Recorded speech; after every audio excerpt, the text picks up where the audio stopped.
So the goal is that after we finish this method, is that you'll just be given two equations and asked to solve them. And you can pick whichever method you like. Some people usually pick one method because it just makes more sense to them. Graphing is probably the least picked option, just because the equations have to be set up a certain way to do graphing. And/or unless you have really nice numbers, graphing isn't a great method. It generally comes down to substitution and elimination as the two methods that virtually everybody chooses between. Now, theoretically, you're supposed to pick one over the other when the equations are given to you a certain way, but I have definitely found that that's not the case. I've found that some students think substitution makes the most sense to them, so they'll do every question like that. Some students, elimination makes the most sense, so they'll do all of them like that. You can kind of just you pick whatever works for you. Now, on the left-hand side, we're not actually going to do that together. I mean, you could if you wanted to. It says type that equation into Desmos. Now, I have no idea what it looks like. Doesn't matter. It's a straight line. That's all I know. We could take the time to figure out the slope and the y-intercepts. It's a straight line. If I multiply all the numbers by 4, how is that? What's going to change? Or what would that do if you typed both of those into Desmos? What? They're just two straight lines. Definitely true, but there's something that they share. Well, maybe we should do this together. Yeah? I thought you guys might have caught on to this when we were doing substitution. I am definitely okay doing this in Desmos.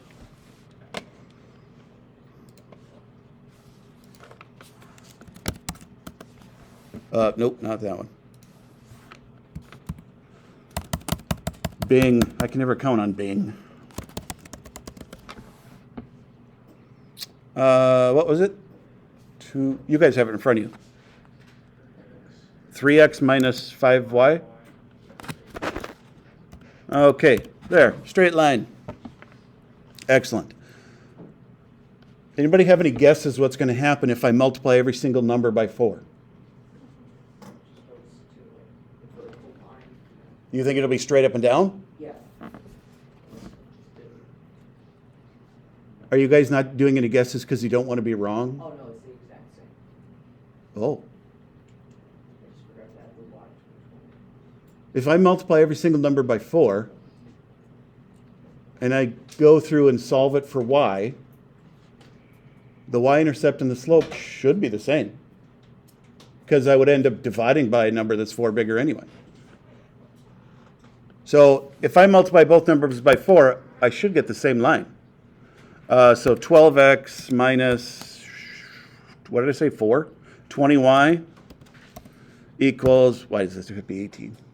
76? Not 76. 74? 72. 72. Perfect.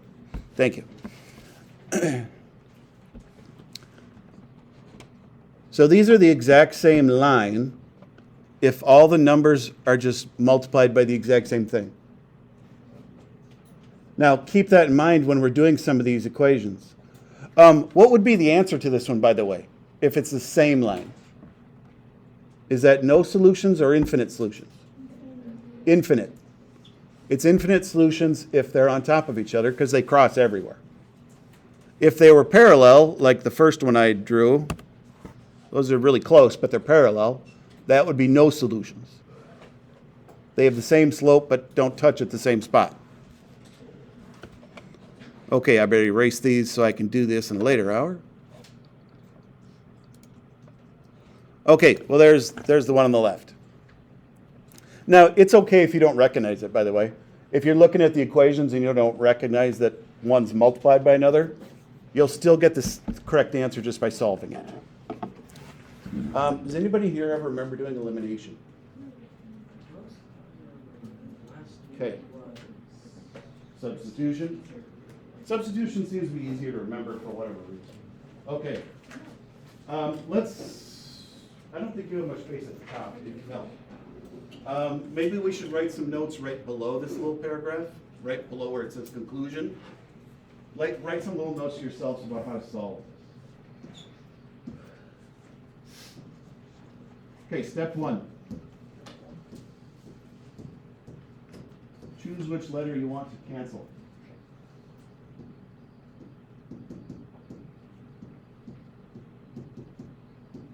Who has music that's super loud that I can hear it from up here? Is that Bailey? I can't imagine why you can't concentrate first hour. Are you listening to music though? Yeah, but not loud. If you're the one telling me that you can't concentrate first hour, that doesn't help. That makes it worse.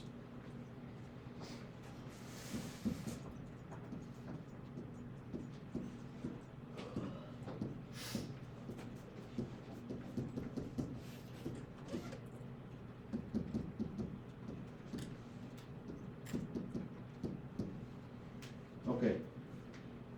So you're going to choose which one to cancel, and you will definitely see that sometimes it's super obvious. Now, I realize that you don't even know what I'm talking about yet and how to solve these. But what we're going to be looking for is you need two letters to be opposite numbers. Okay? So like if one is a 5x, you need a negative 5x. If one is a 12y, you need the other one to be negative 12y. So these are the main two steps. Is first you just identify which one you want to cancel. Then you need to make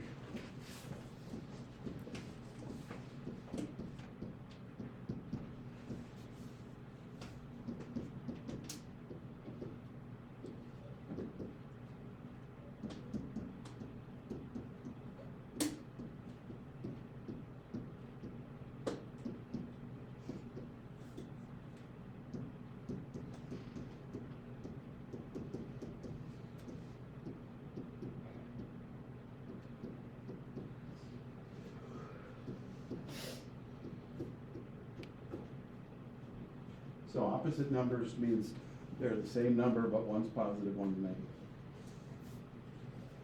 Those are the main two things you need to do for elimination. Now I think once you see how this works, you'll absolutely either remember this method or like it will just make sense to you. I would say elimination is probably the most popular method for students to choose to solve, just because they're good at multiplying. Right? It's just, that's kind of it. Can you see it at all from there, though? I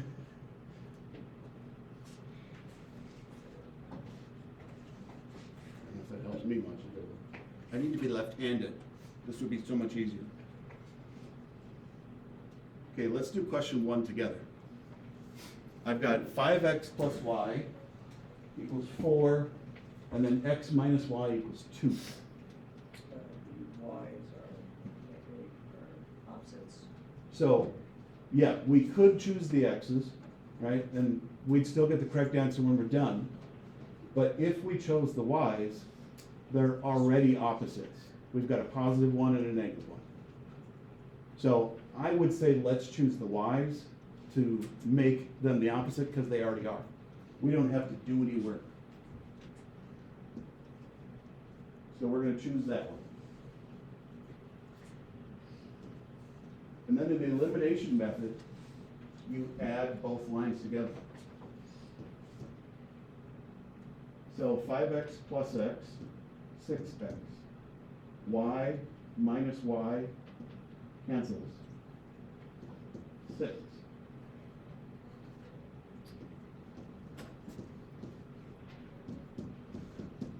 So we got our first answer. The second answer is going to be the exact same setup as we did with substitution. The difference is you're not going to have an easy equation to find the second answer.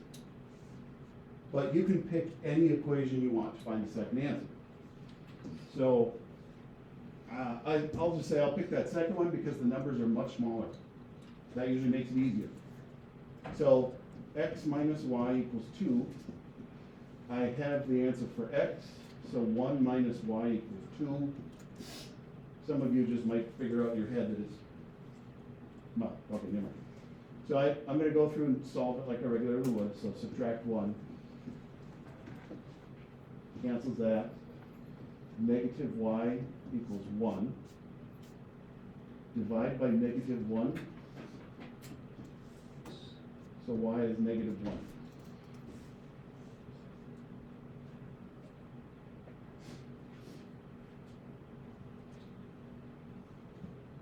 Parts of that you want me to explain, whatever, I don't know. It's feeling okay. But you also said the same thing about substitution, and then when we took the test on it, you forgot it. So you definitely need to kind of, if you have questions, actually ask them. I mean, I'll gladly answer whatever. And I know some of you are just more comfortable asking when we do work time. That works too. Okay, second one. We've got x plus y equals 3, 8x plus y equals negative 4. Neither one of them is perfect to start with. Would it be easier to pick the x's or y's?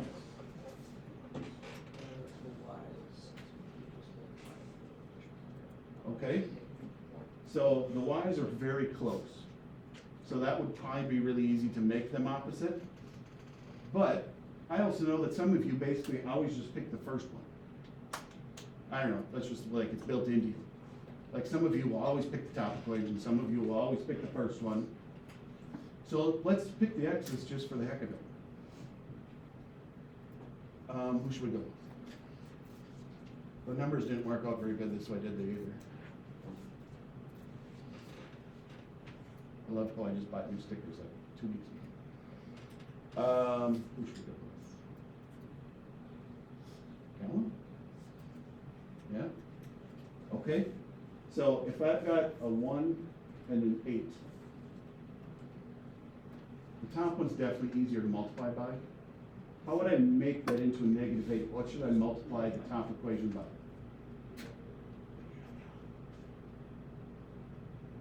Yeah, he was definitely right, yeah.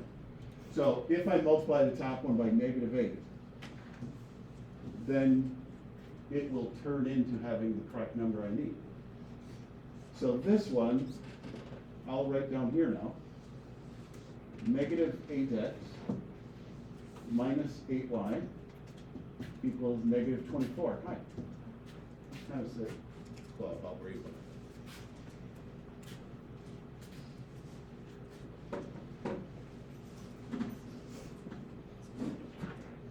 Now, if you decided you wanted to cancel the y's, you could have just multiplied the top equation by negative 1. And then the y's would have been opposites. Okay, so I'm going to add these two then. So 8x minus 8x cancels. 1y minus 8y would be negative 7y. Negative 4 minus 24 would be negative 28.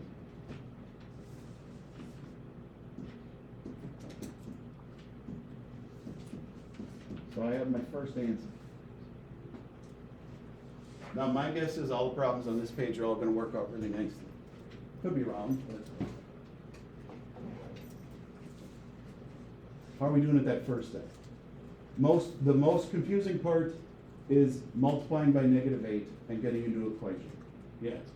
So with the new y, if we were to pick the top answer again, would it have to be the answer there and it's multiplied by the negative 8, or should we just choose the? Are you talking about when you find the second answer? Yeah. You could pick any one of these 3. Okay. It would work with all 3 of them. So when we go to find our second answer, we actually have lots of options. We've got that top equation, we've got the second equation, and we have the third equation. Any one of them will work. I generally pick the one with the smallest numbers personally, just because that's usually something easier in your head. So I'm going to pick that original one that says x plus y equals 3. And then I'm going to put 4 in place of y. subtract 4.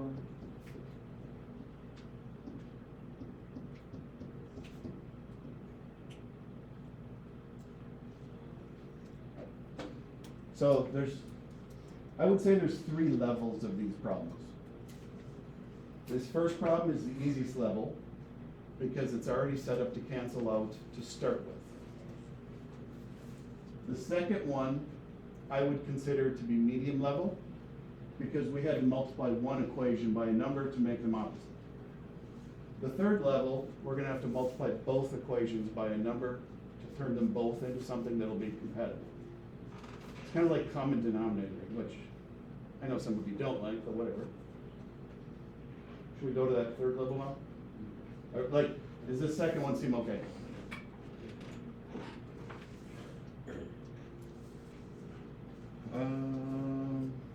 Uh-oh, is there none on this page? Is it only on the back side? Yes, right there. Go to the back side. I want to do one of the hardest ones with you.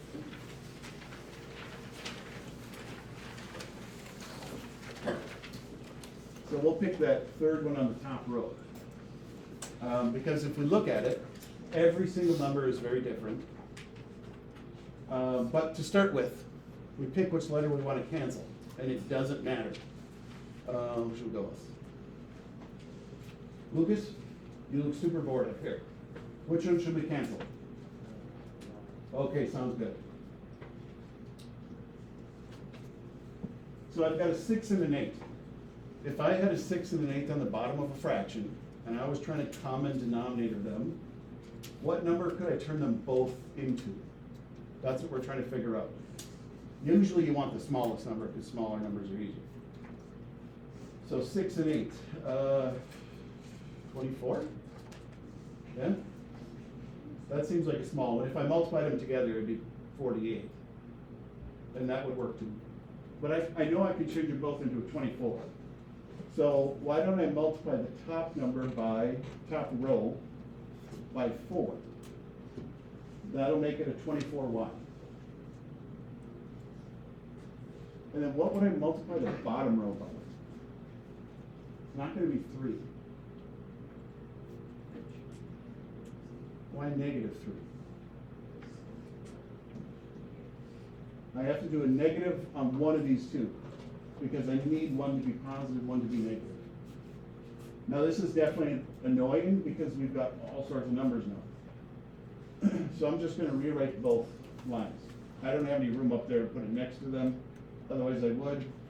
So I've got negative 8x plus 24y is 24. On the bottom one, I now have positive 21x minus 24y, positive 15. Then I'm going to add those together. You know, you could let your phone charge and then sit at different days.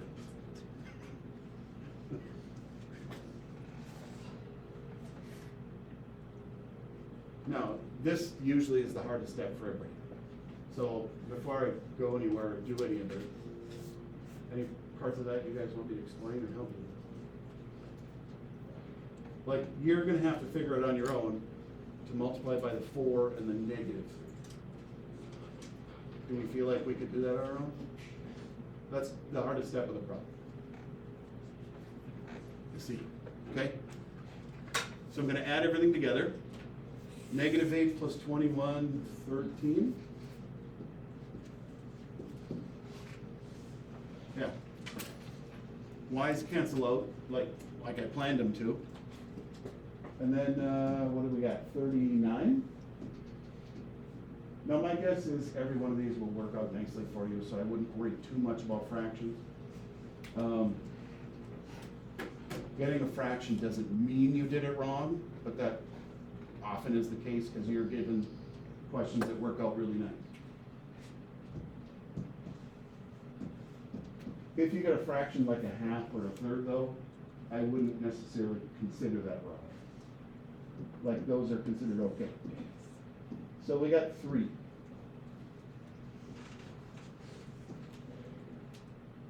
When we go to find our second answer, I have 4 equations I can pick from. I can pick from the original 2. I can also pick from the new 2. They'll all work. I guess I'll probably pick the top one because those are the smallest you need.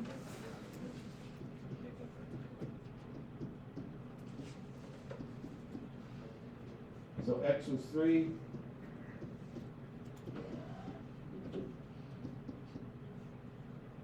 So I get negative 6. There's a lot of 6's. Add 6.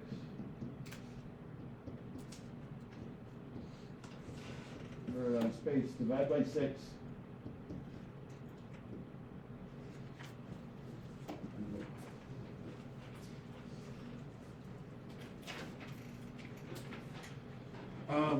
Just like when we're doing substitution though, if all the letters cancel out and you're left with the same numbers, that's infinite solutions.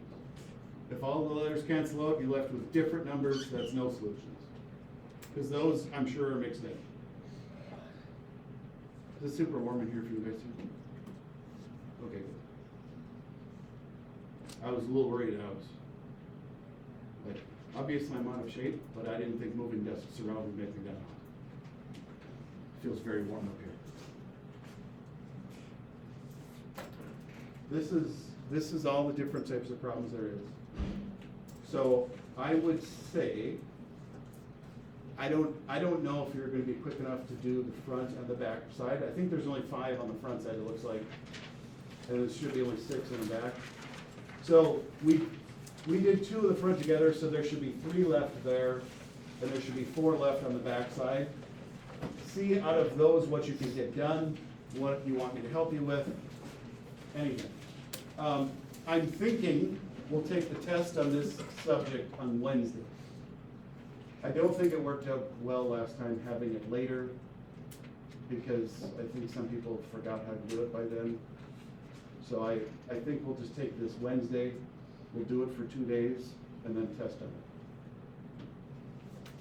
it. Sound okay? I'm sure you guys have a lot of opinions that nobody's gonna bring up. Okay, first hour